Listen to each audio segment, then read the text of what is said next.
our senior news correspondent, Ian Woods. Holidays cut short, tourists opting for an emergency evacuation. But with dozens of fellow holidaymakers dead, few were in the mood to stay in Tunisia. Some had minor injuries, and many were scheduled to leave today anyway. But others were offered an early flight home and didn't hesitate. Coaches and flights were hurriedly arranged. Why have you taken the decision to leave early then? Didn't feel safe. Simple as that. Whoa! Cameras which had been recording a typical beach holiday instead captured the carnage and confusion after the terrorist produced a gun from inside a parasol and opened fire on sunbathers. What? Are they here? Are they here? No, that's why he said give me the phone, give me the phone. They're here, Nick, they're here. Can you hear all that screaming, Nick?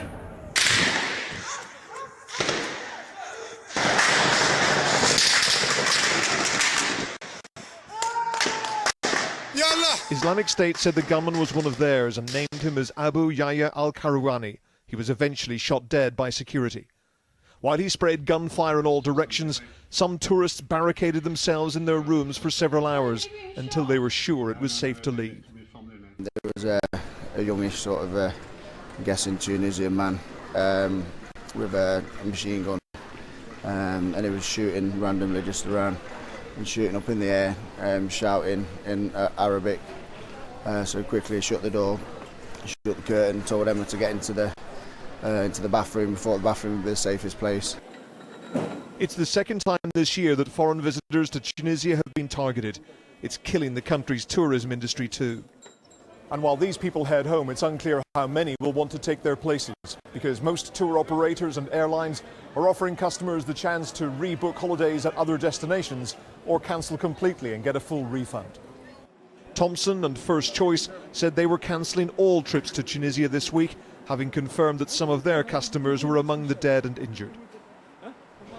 I didn't feel right staying and sitting by a pool knowing that 2 minutes walk away, that many people had died. It just felt wrong, really. It wasn't just the fear of something else happening, you felt it was inappropriate to stay? Yeah, it felt, we shouldn't be there enjoying my sunbathing when, so many people have had such a horrific thing happen to them today.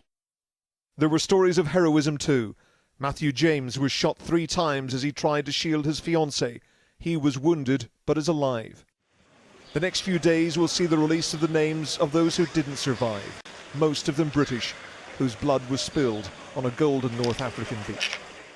Ian Woods, Sky News, Tunisia.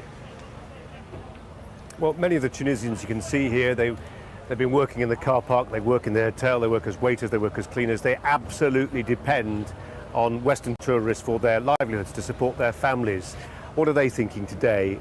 They'll be shocked by what happened yesterday for sure. They'll be uncertain about what the future holds, because in this country of 10 million people, there's still fledgling democracy. Tourism is absolutely the lifeblood of the economy here. Without it, and this is certainly the minds and must have been in the minds of the jihadists who struck yesterday, the democracy that's just taking root here is going to be in substantial jeopardy. There are some tourists, British tourists, who understand that dynamic very well, and they are refusing, even in the face of what happened yesterday, to leave. Listen to these words from Avis and Ashley, who we talked to about 10 minutes ago. We was having lunch in a golf course up in the mountains, and my phone logged on to the Wi-Fi and then just bombarded with messages. Are you okay? Is everything all right? What's happening? Are you safe? And we just couldn't believe what we were reading, And you're staying in the hotel next door to the Imperial, which was the other hotel that was hit, wasn't it? We understand. Yeah. They have a common beach, and so therefore you can swap because they're part of the same group. So some of our hoteliers were actually on their beach as well, but I think from what we can gather, from what we've heard, only 1 or 2 people from our hotel passed. Was killed. Yeah. And you're back in the hotel now? Yeah. And getting in's easy, the security obviously, but you prove that you're staying in the hotel. Yeah, it's all fine. The gates are locked. We have to show our card to get back in. But it's normal. It's normal. Well, I say what this is not a normal time, is it? We've been watching people leaving in droves. You were staying on. Why? Because we're British and we don't want them to win. Yeah, we want to enjoy our holiday. We love Tunisia. We love Tunisia, and we're staying. we're not going to let them win. I think we're fairly safe where we are now. Yeah. In fact, these are probably the safest hotels in Tunisia, to be honest. Yeah. And you see a direct link between staying and helping the Tunisian people who yes. you come to admire and Oh, like. definitely. We've just been down there, booked our quad bikes for tomorrow, and now we're just going fishing now. We're going into Kantui, we're going to get on a boat and we're going fishing. So, But I think tourism-wise, they just need people out here. The wages are so low. So hopefully we're doing our bit by staying. You've taken a stand, and we wish you the very best for the rest of your holiday. Thank you very much. There were 20,000 British tourists in Tunisia yesterday. How many today? How many by the end of the week? How many this time next year? These are important questions for the Tunisian government. There's also another essential piece of arithmetic that they need to conjure with as well. Last year, they stopped over 12,000 young men, would-be jihadists, who wanted to travel to Iraq/Syria to fight for Islamic State. IS have claimed responsibility for yesterday's atrocity.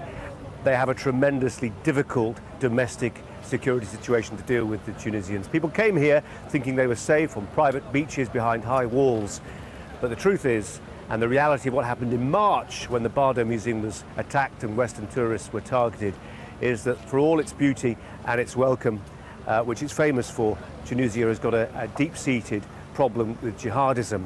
And there are suggestions that some of those jihadists have travelled to fight and be trained effectively in Syria and Iraq, and some of them have returned with bloody intent. We've no idea precisely what training, if any, the assailant yesterday had. He was what's known as a clean skin. He wasn't known to the authorities, this young student, educated student, but quite clearly he has drawn the world's media here with his actions yesterday that have destroyed so many families and quite possibly dealt a bitter blow to the tourism industry on which this country depends as well. Let me just remind you again one last time of that Foreign Office number, 0207 008 0000, 0207 008 0000, and the TUI number as well, which we just got 45 minutes ago. TUI own First Choice and Thomson Holidays, 0800 088 5372, 0800 088 5372. There's much more on our website. Those numbers you'll get there as well on the Sky News website.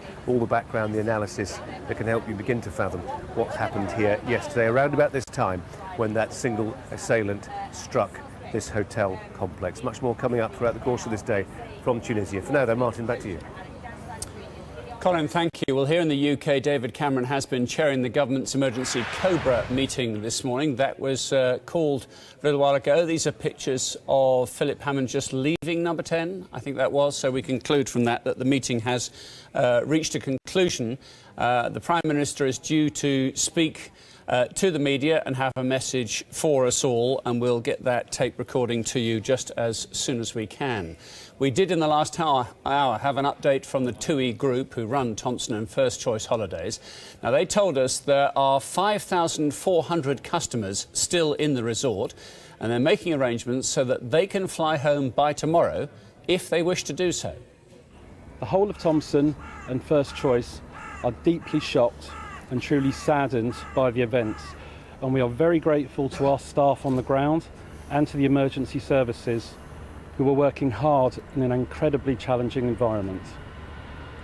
Due to this terrible tragedy, Thomson and First Choice are repatriating customers staying in Port El Kantaoui and Sousse.